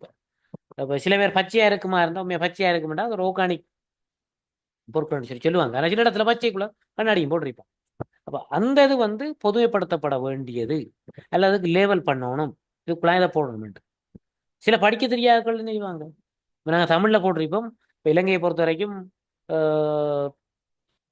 என்ன நடக்கும், சிங்களாக்களும் பெறுவாங்க, வெளிநாடுகள்லேருந்து வேறு மொழி பேசுகிறவர்களும் பெறுவாங்க. அப்போ பெரும்பாலும் வேண்டாம் நாங்கள் ஒரு எங்கட தேசிய மொழிகளையும் போட்டிருந்தாலும் சிங்களத்திலையும் போட்டு மற்றது ஆங்கிலத்திலையும் போட்டு விட்டா வேற வேற விளையக்குள்ளக்கூடிய மாதிரி இதுக்குள்ளான இதை போடணும் படிச்சு. அப்போ இன்ஸ்ட்ரக்ஷனை வந்து என்ன வேணும்னா நாங்கள் மொழி பல்வேறுபட்ட மொழி தெரிந்தவர்களுக்கும் நாங்கள் வைக்க வேண்டி வந்து கட்டாயம். அடுத்த சரி மொழி தெரியாத ஆட்களுக்கு அது ஏதோ ஒரு பிக்சர் மூலம் மேலே ஒரு படம் ஒன்று நாங்கள் ஸ்டிக்கர் ஒட்டி விட்டோம்னா சரி ரைட். இப்போ சாப்பாட்டு கழிவு ஒரு சாப்பாட்டு கோப்பை ஒன்றை காட்டி நாங்கள் ரைட் சாப்பாடு கழிவு இதுக்குள்ள விளங்க சொப்பின் தூக்கின மாதிரி ஒன்றை போட்டு இன்னொன்றுக்கலாம். அப்படியானதுகளை வந்து நாங்கள் சொல்யூஷன்களாக முன்வைக்கலாம். அப்போ இப்படி இதுகளை வந்து நீங்கள் இதுக்குள்ளே கூட சொல்லுங்கள். நான் ஏற்கனவே எடுத்த வகுப்புகளில் விரிவாக சொன்னபடியாக நான் அதை வேகமாக போகிறேன்.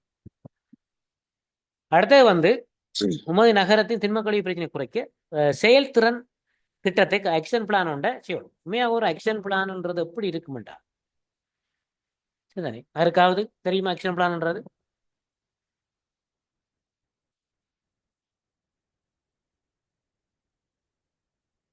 ஒரு செயற்பாட்டு திட்டம் ஆக்ஷன் பிளான்.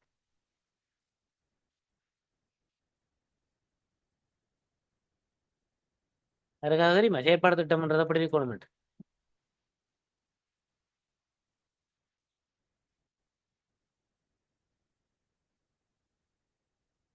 செயற்பாடு திட்டத்தை பொறுத்த வரைக்கும் உங்களுக்கு அது ஒரு ஆக்ஷன் பிளான் மற்ற சும்மா சாதாரண நடவடிக்கைக்கும் ஆக்ஷன் பிளான்ன்றதுக்கும் இடையில நிறைய டிஃப்ரெண்ட் இருக்கு. இந்த ஆக்ஷன் பிளானை பொறுத்த வரைக்கும் எங்களுக்கு உண்மையாகவே இப்போ நாங்கள் ஒரு குறிப்பாக இதுக்கு நாங்கள் செய்ய முடிச்சோம்னா கட்டாயம் அந்த ஆக்ஷன் பிளானுக்குள்ள எங்களுக்கு இந்த ஒரு நோக்கம் ஒன்று இருக்கு. முக்கியமாக ஒரு நோக்கம் ஆக்ஷன் பிளானில் வந்து எங்களுக்கு ஒரு நோக்கம் ஒன்று இருக்கு. சரிதானே? ப்ரொபோசல்ன்றது வந்து முன்மொழிவு, அது எல்லாத்துக்கும் முன்மொழிவு எல்லாம் இருக்கு. ஆய்வு முன்மொழிவு அதுதான் இருக்கு. ஆக்ஷன் பிளானை பொறுத்தவரைக்கும் கொஞ்சம் வித்தியாசம்.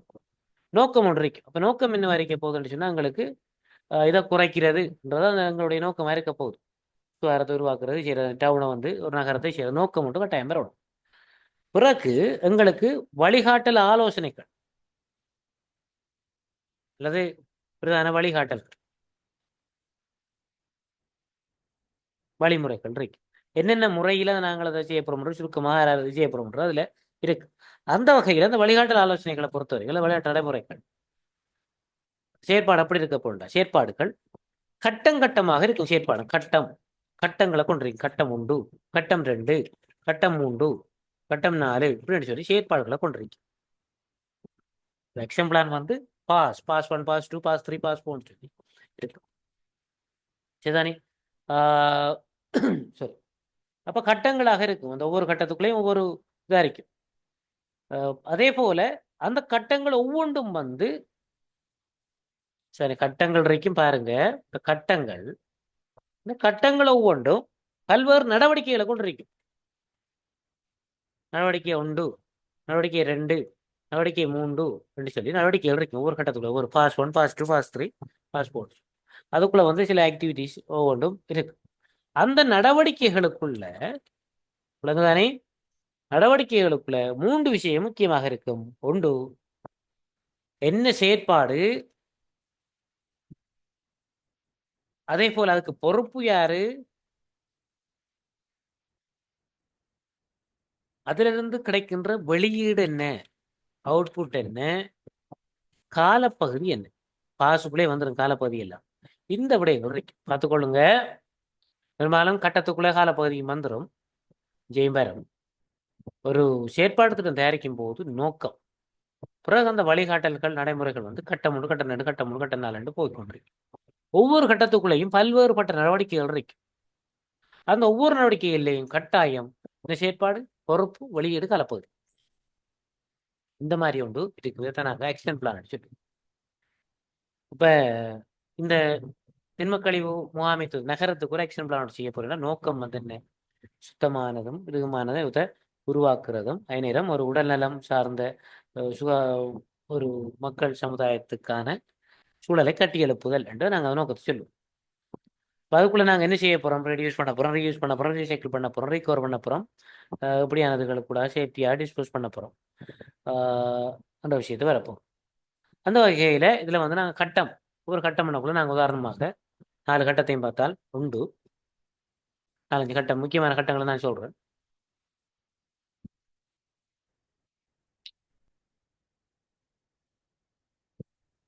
ஒன்று வந்து இந்த திட்டமிடுதல், அசஸ்மெண்ட் அண்ட் பிளானிங் என்று சொல்லி நாங்கள் சொல்லுவோம். இப்போ திட்டமிடுதல் முக்கியமாக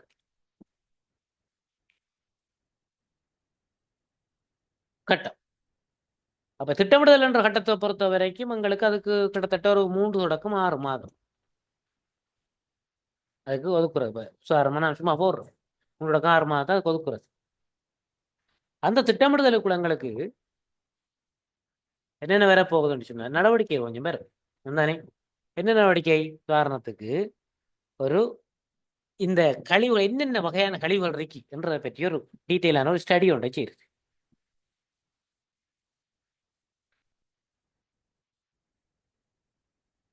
என்ன வகையான திட்டமிடலும் மதிப்பிடலும்.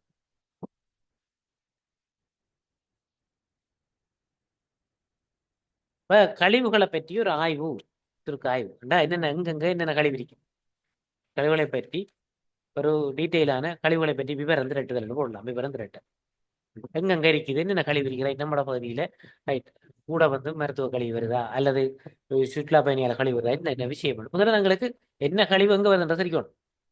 அப்ப அந்த கழிவுகளை செய்யறதுக்கு என்ன செய்யலாம்? அப்ப அந்த இது வந்து திட்டம் கழிவுகளை திட்டமிடலும் மதிப்பிடலும்ன்றதுக்குள்ள ஒரு ஒரு செயற்பாடு நடவடிக்கை. அப்ப இதுக்கு வந்து இந்த நடவடிக்கையை பொறுத்த வரைக்கும் எங்களுக்கு கழிவுகளை விவரம் திரட்டலுக்கு இதுக்கு நாங்க 3 விஷயம் மறுபடியும் சொல்லிக்கணும். ஒன்று செயற்பாடு என்ன செய்ய போறோம், 6 பொறுப்பு, அதுல இருந்து வெளியே கிடைக்கிற விடயம் என்ன என்ற அடிப்படையில் இது வரப்போகுது. கழிவுகளை பற்றி விவரம் திரட்டல். ரைட், என்ன செயற்பாடு நான் வர போடுறோம். என்ன ஒரு வீடுகள்ல அல்லது மாநகர வீடுகள்ல அல்லது வர்த்தக நிலையங்கள் வீடுகள் போன்றவற்றில் வந்து ஏதோ ஒரு வகையில் வினாக்கோத்துக்கள் மூலமாக அல்லது அவதானிப்பின் மூலமாகவோ தரவுகளை திரட்டுதல் திருக்கமா போடுறோம். நகரங்கள் இதுகளுக்குள்ள இருந்து என்னென்ன வகையான கழிவுகள் எங்கெங்க என்னென்ன வகையான கழிவுன்றத திரட்டுதல் செயற்பாடு. அடுத்த என்ன, இதுக்கு 6 பொறுப்பு. ரெஸ்பான்சிபிலிட்டி யார் என்று சொன்னால் நகரசபை. உதாரணமாக நகரசபை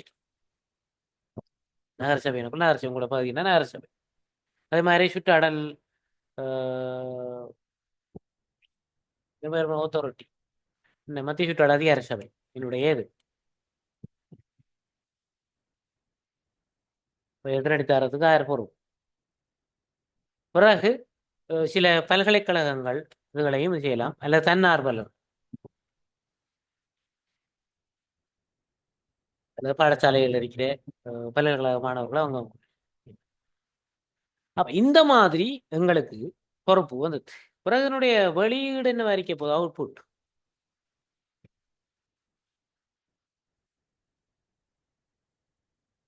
என்ன வரைக்க போன்னு சொன்னால் எங்களுக்கு என்னத்துக்கான ஒரு துல்லியமான தரவுத்தளம். துல்லியமான தரவு என்ன துல்லியமான தரவுத்தளம் அறிக்க போகுது, என்னென்ன கழிவுகள் இருக்குது, எவ்வகையான கழிவுகள் இருக்குது, கழிவுகள் கொட்டப்படுற இடங்கள், கழிவுகள் சேகரிக்கிற இடங்கள் அல்லது கிடைக்கும் கழிவுகள் அதிகம் சேரும் இடங்கள். அடுத்தது இப்படியான விஷயங்கள் அதுக்குள்ள பற்றிய ஒரு துல்லியமான தரத்துலம் வெளியிடா கிடைக்கும். இப்ப இந்த 3 விஷயமும் ஒவ்வொரு துக்குள்ளையும் இருக்கு. திட்டமிடலும் மதிப்பிடலும் என்றது ஒரு ஒரு கட்டம் உண்டு. பாஸ் ஒன் ஒரு நடவடிக்கை.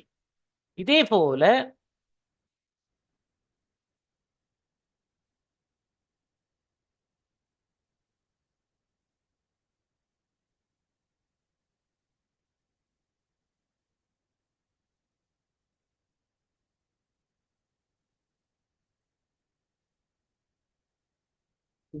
நாங்கள்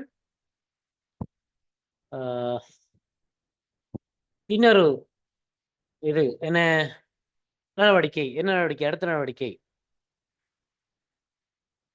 இந்த கழிவுகளை நாங்க முகாமைத்துவம் செய்யக்கூடிய தற்போது இருக்கின்ற இது முறைகள் அல்லது சரி கழிவுகள் எவ்வளவு இருக்குது, ரைட், இப்ப என்ன செய்யறாங்கன்றது கரண்டா. இப்ப இந்த கழிவுகளை தற்போதைக்கு என்ன நடந்து கொண்டிருக்கு, கழிவுகளை இப்படி அதை அகற்றுறாங்க இப்போதைக்கு அல்ல தற்போதைய நிலை கழிவகற்றல் அல்லது கழிவகற்றல் நிலை.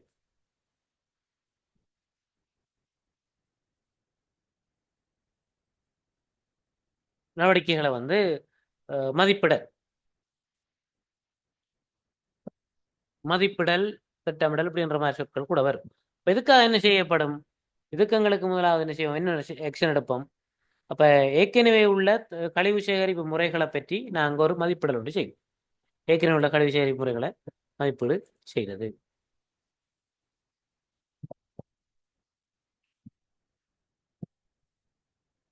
இந்த கேள்வி நிறைய பேர் கேட்டிருந்தேன். நீங்க நான் அடிச்சுருக்கோம் சொல்றேன். ஏற்கனவே உள்ள கழிவு சேகரிப்பு முறைகளை மதிப்பிடுறது அதங்கரிக்கும். கூடுதலாக என்னத்தில் இருக்கும், சில வழிகளில் ஒரு ப்ரோசஸ், ஒரு டியூட் மாதிரி அடிச்சு வச்சிருப்பாங்க, அல்லது ஒரு டாக்குமெண்ட்ரி அறிக்கும். இப்போ இப்படித்தான் சேகரிக்கணும், இப்படி இந்த நாளையில கழிவு வாரத்தில் இந்த நாளையில கழிவு சேகரிக்க போகணும், இந்த இடத்துக்கு போகணும், இந்த கழிவுகள் இந்த பட்டியல சேகரிக்கணும், இங்கே கொண்டு கொட்டணும் என்ற ஒரு இருக்கும்.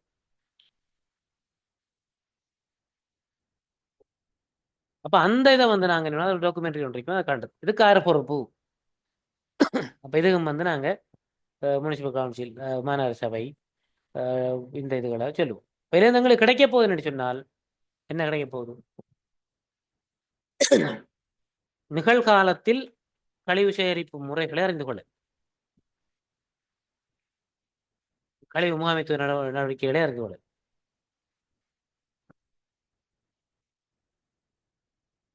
இப்படி நாங்க இந்த செயற்பாடுகள் எங்களுக்கு செய்து கொண்டு போகணும். சரி, நான் இப்போ ரெண்டுக்கு நான் டைப் பண்ணி காட்டிக்க.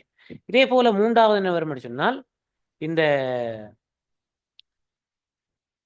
குடியிருப்பாளர்களினுடைய ஆலோசனைகளை பெறணும். மூன்றாவது விஷயம் இதுக்காக போடுறோம்னா மற்ற செயற்பாடு பொறுப்பு இதுகளையெல்லாம் நீங்க தான் போட்டுக்கொள்ளணும். மூன்றாவது நாங்கள் என்ன செய்வோம் என்றால் குடியிருப்பாளர்களின் ஆலோசனையை பெறும்.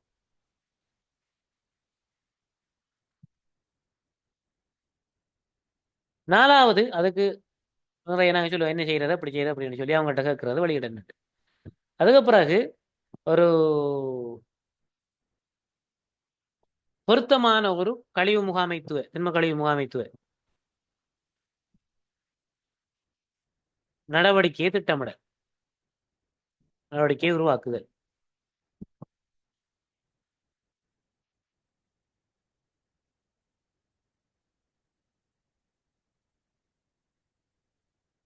சரிதானே? அடுத்தது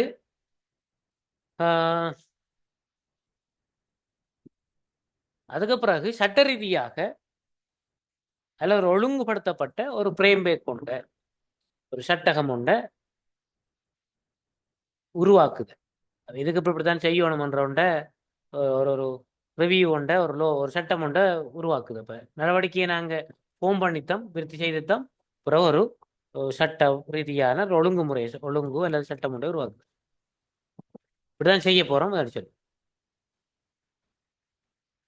இனிமேல் இப்படித்தான் செய்ய போறோம், இப்படிதான் நடக்க போகிற ஒரு என்ன சொல்றது, ஒரு தியரின்றது ஒரு பாலிசி ஒரு உருவாக்குது. இப்போ இது வந்து முதலாவது கட்டம். முதலாவது கட்டத்துக்குள்ள நாங்கள் என்ன செய்கிறோம், திட்டமிடலும் மதிப்பிடலும். இதே போல எங்களுக்கு கட்டம் 2, கட்டம் 3, கட்டம் 4 சொல்லி வரும். அப்போ இதை நான் அடுத்த டைப் பண்ணலாம் சொல்றேன். அப்போ கட்டம் 2க்குள்ள என்ன வரும் என்றால், அதை இம்ப்ளிமெண்ட் பண்றது, இம்ப்ளிமெண்டேஷன், நடைமுறைப்படுத்தல். நடைமுறைப்படுத்தலுக்குள்ள நடவடிக்கைகள் வரும் எங்களுக்கு. என்ன ஒன்று, கழிவை குறைக்கிறது. என்ன நடவடிக்கிறது, நடைமுறைப்படுத்த. நாங்கள் தரப்படுத்த நீ நடைமுறைப்படுத்த போறோம், கழிவை குறைக்க போறோம், கழிவை சேகரிக்க போறோம், கழிவை கொண்டு கொட்ட போறோம். அதான் அந்த பிறகு இந்த நடவடிக்கை எடுத்தல். அப்போ கழிவை குறைக்கிறது, கழிவை செய்யறதுக்குரிய இதுகளை செய்யுது. பிறகு அதை கொண்டு போக்குவரத்து முறைகளை விருத்தி செய்யறது, கொண்டு வந்து ஓட்டுறது. பிறகு அதை ரீசைக்கிள் பண்ற அல்லது ரீகவரி பண்ற மீள்சுழற்சி அல்லது மீட்டெடுத்தல் வேலைகளை செய்யறது. அடுத்தது அதிலிருந்து கழிவுகள் இருந்து என்ன செய்யறது, உரம் அப்படிப்பட்டது உருவாக்குது. இது வந்து கட்டம் 2க்குள்ள வரும். கட்டம் 2க்குள்ள வந்து கிட்டத்தட்ட முகாமைத்துவம். முதலாவது கழிவை பற்றி அறிகிறது, திட்டமிடுறது. 2வது முகாமைத்துவம் வரும்.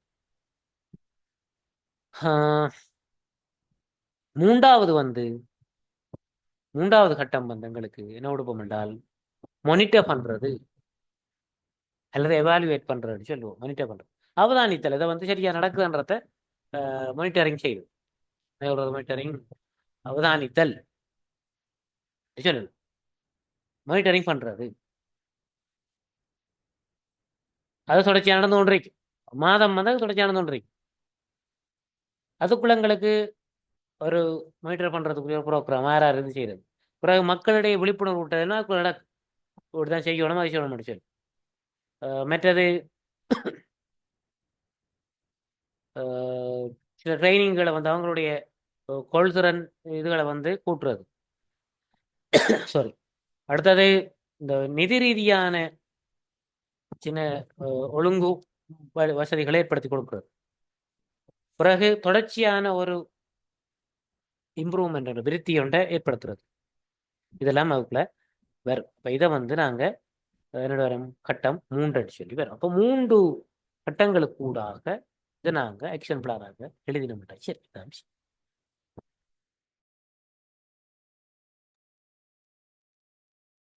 ரைட். இப்போ உங்களுக்கு விளங்கித்ததுக்கு இது என்ன கேள்விக்கின்றால், உமது நகரத்தின் திண்மக்கழிவு பிரச்சனை குறைக்க செயல்திறன் திட்டத்தை தயார் செய்க, அந்த விஷயம்.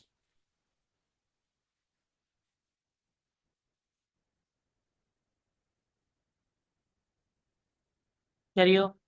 ரைட். உலகம் எல்லாருக்கும் விளங்கிட்டா?